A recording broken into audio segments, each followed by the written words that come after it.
अब ये देश के अंदर एक पॉपुलर मुद्दा चल रहा है, आपने उस पर एक दिन पहले ही वीडियो बनाई है, नीट का पेपर। पहले मैंने करा कि भाई क्या नीट का पेपर होता है, कैसे क्या होता है। मेडिकल एग्जामिनेशन के लिए होता है, जिन लोगों को गवर्नमेंट कॉलेज से मेडिकल क्या एमडी करनी होती है क्या? नहीं, नीट यूजी होता है और पीजी होता है, जी। अंडर ग्रेजुएट और मतलब एमबीबीएस और जितने भी बैचलर्स की डिग्री जो होती है, मास्टर्स जी। की डिग्री, तो ये सब के लिए पीजी के लिए अलग होता है, यूजी के लिए अलग तो होता है। नीट के पेपर को लेके इस वक्त देश में बहुत विवाद चल रहा है। सीबीआई ने प्रोब की भी मांग डाल दी है और एनटीए ने बोला है हम समर्थन करेंगे। हम बाहर बैठ के बात कर रहे थे, ये इतना बुरा हुआ कैसे इस देश के अंदर, एंड साइमल्टेनियसली ये लीक की परंपरा आई कैसे कि हम इतने बड़े एग्जाम का घोटाला को देख पा रहे हैं?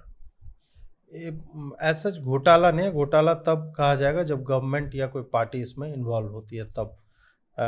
ये प्रॉपर मतलब एक अपराध है। अपराध जैसे पेपर लीक हो गया तो वो एक संज्ञेय अपराध होता है, उस तरह से है। बात यह है कि जैसे जैसे टेक्नोलॉजी इम्प्रूव होता है ना, अब पेपर आउट करने में क्या है, फोटो खींचो डाल दो व्हाट्सएप पे, ठीक है ना, वही। और ऑनलाइन भी है, तो जहाँ पे डाउनलोड हो रहा है स्क्रीन का फोटो खींचा वहाँ से, या फिर हैक करके सिस्टम का किसी और को, आपने एसएससी के एग्जाम में एक खूब होता था, कोचिंग सेंटर्स वाले जो है वो सिस्टम का एक्सेस बाहर किसी को दिया हुआ है, उसको आपका मॉनिटर दिख रहा है, वो आपके बिहाफ पे जो है, जैसे एनी डेस्क काम करता है उस टाइप से, तो वैसा करके नेटवर्क पे जो कंप्यूटर्स होते हैं, हाँ, तो उस टाइप से किया हुआ था, वो भी चला। अब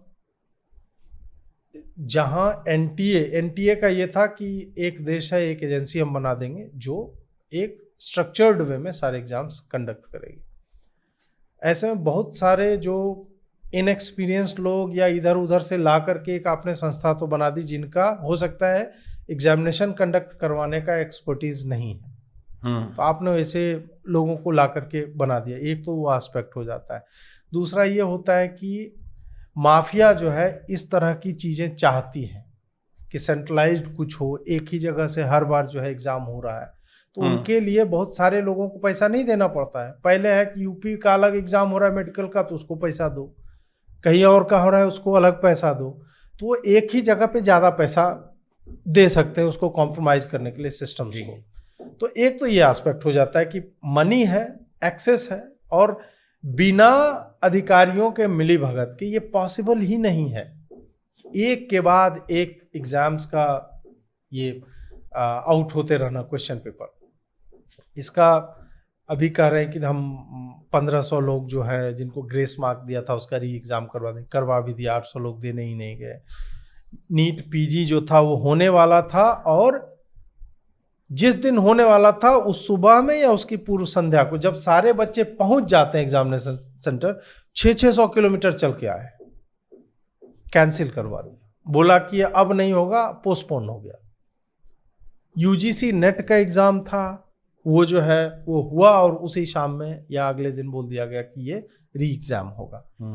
यार जहाँ पे यूपीएससी का एग्जाम बड़े अच्छे से हो जाता है, अन्य कई तरह के एग्जाम है जिसमें कभी पेपर लीक नहीं होता है, तो ऐसा क्या है कि इन सब परीक्षाओं में इतने अधिक लीक होते हैं? और कुछ कुछ सेंटर्स ऐसे, जैसे राजस्थान में सब ज्यादा लीक हो रहा था, फरीदाबाद में भी है। हाँ, तो आप बताइए कि यहाँ पे राजस्थान हो गया, हरियाणा, यूपी, हरियाणा तो एक टाइम एसएससी को लेकर के हब बना हुआ था। एसएससी एग्जाम दो आप, कोई केस डालेगा, फिर आपका एग्जाम होगा, फिर केस डालेगा, फिर आपका 4-4 साल लोगों ने प्रतीक्षा की है ज्वाइनिंग लेने के लिए।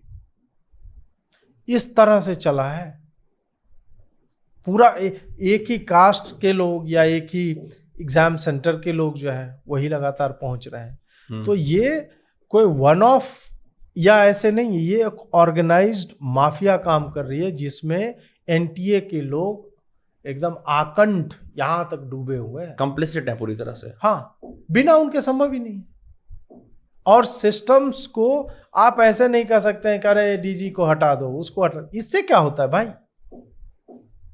हटाना सॉल्यूशन नहीं है। जो लोग हैं उनसे पूछा जाए कि भाई ये हो क्यों रहा है, उनपे एक तरफ से केस चलना चाहिए, और आपके पास मैकेनिज्म होना चाहिए कि तुरंत आप इन बच्चों को, कोविड के कारण जो है बहुत सारा एग्जाम जो है पुश हो गया था, इधर उधर हो गया। अब रिकवर करके फिर टाइमलाइन पे एनटीए पहुंची थी, फिर इस तरह के कांड होने लगे। तो इसमें मतलब सारे लोगों को कि कौन है इस पूरे चेन में, कहाँ से ये लीकेज हो रही है, और एक बार नहीं हो रही, बार बार होगी, और इसमें समय लगेगा। ये ऑर्गेनाइज्ड क्राइम होता है तो वो तो जानते हैं ना कि हम कहाँ से पकड़े जा सकते हैं, तो वो भी अपना उपाय करके तो रहते होंगे ना। फिर भी पुलिस या सीबीआई या जिसको भी जांच देना है तो उनको टाइम लगेगा, बट वो निकल तो जाएगा ही, उनको ये करना पड़ेगा। नहीं करेंगे तो लगभग 6 करोड़ वोटर्स इससे प्रभावित होते हैं। 1.5 करोड़ तो लोग हैं, बच्चे हैं इसमें इन्वॉल्व, और 1.5 करोड़ के माता पिता हो गए, भाई बहन जोड़ लीजिए, तो ये एक साइजेबल वोटर बैंक है।